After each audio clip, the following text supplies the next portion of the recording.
नमस्कार। आज के इस योग सत्र में आपका स्वागत है। मैं हूं डॉक्टर गोपाल, योग चिकित्सक एवं फॉर्मर रिसर्च ऑफिसर योग, जीबी पंत हॉस्पिटल। पिछले 4 सत्रों में हमने इम्यूनिटी को बढ़ाने के लिए कौन कौन सी ऐसी यौगिक क्रियाएं इसके बारे में चर्चा की। वातसार धोती, वारीसार धोती, अग्निसार धोती और कपालभाति। आज के इस सत्र में हम चर्चा करेंगे प्राणायाम की। महर्षि पतंजलि ने साधन पाद के 49वें सूत्र में प्राणायाम के बारे में बताया है। तस्मिन् सति श्वास प्रश्वासयोर गति विच्छेदः प्राणायाम, अर्थात आसन के स्थिर हो जाने पर श्वास एवं प्रश्वास की गति को रोकना प्राणायाम। आज जिस सहज प्राणायाम के बारे में हम चर्चा करेंगे, या यूं कहें कि उसको प्राणायाम ना कहकर किस प्रकार से हमें श्वास लेनी चाहिए और श्वास छोड़नी चाहिए। प्राण वायु जीवन का आधार है। जब तक प्राणवायु शरीर में रहती है, हमारी एक पहचान होती है, और जब प्राणवायु शरीर से बाहर हो जाती है तो हम केवल मात्र एक शरीर रह जाते हैं, एक बॉडी रह जाती है। और प्राणायाम का हमारी इम्यूनिटी को बढ़ाने में सबसे बड़ा महत्वपूर्ण रोल होता है। आइए जानें कैसे। हम सब श्वास ले रहे हैं, श्वास ले भी रहे हैं, श्वास छोड़ रहे हैं, स्वाभाविक प्रक्रिया है। क्या हम ये जानते हैं कि केवल मानव नहीं, प्रत्येक जीव जंतु, धरती पे रहने वाले जलचर, थलचर, नभचर, सभी लोग सांस लेते हैं, सभी लोग सांस छोड़ते हैं। तो फिर ये प्राणायाम का विधान मानव के लिए क्यों? क्योंकि मानव जितने भी हमारी योनियां हैं उसमें सर्वश्रेष्ठ है। उसमें बुद्धि है, क्षमता है आगे बढ़ने की, इसीलिए वो ग्रोथ और डेवलपमेंट, विकास के क्रम में निरंतर आगे रहे। डीप ब्रीदिंग के बारे में हम जानेंगे कि डीप ब्रीदिंग का मतलब क्या है। सामान्य गति से जो हम श्वास ले रहे हैं और छोड़ रहे हैं, उदाहरण के लिए यदि हम 1 मिनट में, हर एक की अपनी एक लंग्स की वाइटल कैपेसिटी होती है। जो ब्रोंकाइटिस, जो अस्थमा के पेशेंट है, वो बहुत जल्दी जल्दी सांस लेते हैं। जो स्वस्थ व्यक्ति हैं वो थोड़ा लंबा सांस लेते हैं, एथलीट हार्ट हमारे यहाँ कहा जाता है। जो स्पोर्ट्समैन है वो और भी बेहतर होता है।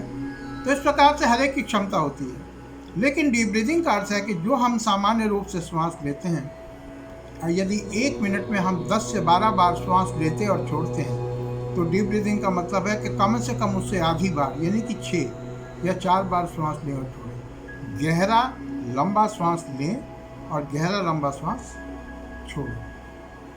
कैसे? हम ये जानते हैं कि जब भी हम, आपने देखा होगा, गुब्बारे को जब हम फुलाते हैं तो फूलने के बाद में धीरे धीरे वो फूलता जाता है, और जब उसकी हवा निकालते हैं वो पिचक जाता है बिल्कुल। ठीक वही प्रक्रिया हमको डीप ब्रीदिंग में अपनानी है। अर्थात अपने फेफड़ों में, अपने लंग्स में हम इतना लंबा गहरा श्वास भरें ताकि हमारे जो लंग्स हैं वो एक्सपेंड हो जाए, और फिर उनको उतना पिचका दें कि वो पूरा का पूरा श्वास बाहर आ जाए। गुब्बारे में सांस भरते हैं, गुब्बारे में सांस को बाहर निकाल के हवा को पिचकाते हैं। ठीक उसी प्रकार हम अपने लंग्स में श्वास लेंगे, लंग्स को एक्सपेंड करेंगे। और हम जानते हैं कि जब हम लंग्स को एक्सपेंड करते हैं तो देखते हैं हमारी चेस्ट का भी एक्सपेंशन होता है। मुझे याद है कि बचपन में जहाँ हम रहते थे, हमारे घर के पीछे आर्मी की भर्ती होती थी सेना में, और जब हम देखते थे कि सेना में भर्ती में जब वो करते थे तो जो भर्ती करने के लिए सबसे पहला वो ये देखते थे कि किस प्रकार से जो व्यक्ति अपने छाती को ज़्यादा से ज़्यादा फुला सकता है, चेस्ट को एक्सपेंड कर सकता है, तो वो उसकी क्षमता क्या है। वो लंग्स की वाइटल कैपेसिटी चेक की जाती है, आज भी की जाती है। डीप ब्रीदिंग हमारी लंग्स की वाइटल कैपेसिटी को बढ़ाती है। जब हम गहरी श्वास प्रश्वास प्रक्रिया करते हैं तो वो, जब हम ऑक्सीडाइज करते हैं अपने बॉडी को, तो वो जो हम ऑक्सीजन लेते हैं अपने शरीर में, जो सबसे ज़्यादा ज़रूरत है शरीर की, भोजन के बिना हम कई दिन, महीना भर ज़्यादा भी जिंदा रह सकते हैं। जल के बिना हम कई घंटे और बहुत लंबे समय तक जीवित रह सकते हैं। मगर बिना ऑक्सीजन के हम, विज्ञान ये कहता है कि 3 मिनट के अंदर ही हम मृत्यु को प्राप्त हो जाते हैं, हमारे ब्रेन सेल डेड हो जाते हैं। इसका मतलब जो सबसे अहम खुराक है वो हमारे शरीर की है oxygen. How to oxidise the body and how to detox the body. श्वास लेने के माध्यम से हम अपने शरीर को ऑक्सीडाइज करते हैं, श्वास छोड़ने के माध्यम से हम अपने बॉडी को डिटॉक्स करते हैं। जब हम बॉडी को ऑक्सीडाइज करते हैं तो जो हमारे ब्लड में जो आरबीसीज हैं, जो हमारे रेड ब्लड कॉर्पसेस जिसको हम कहते हैं, वो हमारे वेन्स के माध्यम से, हमारी आर्टरीज के माध्यम से, हमारी कैपिलरीज के माध्यम से जो पूरे शरीर में रक्त संचार होता है वो एक ऑक्सीडाइज ब्लड का होता है। एक सशक्त आरबीसीज हमारे शरीर में वो रक्त वाहिनियों के माध्यम से हमारे सेल्स को मजबूत बनाते हैं, और जब हमारे बॉडी के सेल्स मजबूत होते हैं तो हमारी प्रतिरोधक क्षमता मजबूत होती है, हमारी इम्यूनिटी स्ट्रांग होती है। और सबसे बड़ी बात ये कि जब हम बॉडी को यदि ऑक्सीडाइज और डिटॉक्स करना सीख जाएं डीप ब्रीदिंग के माध्यम से, तो स्वतः ही हमारी इम्यूनिटी बहुत मजबूत हो जाती है। और ऐसे में ये जो डीप ब्रीदिंग है ये बहुत ही सहज, सरल लेकिन प्रभावी प्रक्रिया है अपनी इम्यूनिटी को बूस्ट करने। तो आइए इसके बारे में हम जानेंगे। आज हमारे बीच भारत की जानी मानी कथक नृत्यांगना अनुराधा शर्मा जी हमारे बीच हैं, और वो आपको ये क्रिया करके दिखाएंगी कि किस प्रकार से हम डीप ब्रीदिंग करते हैं।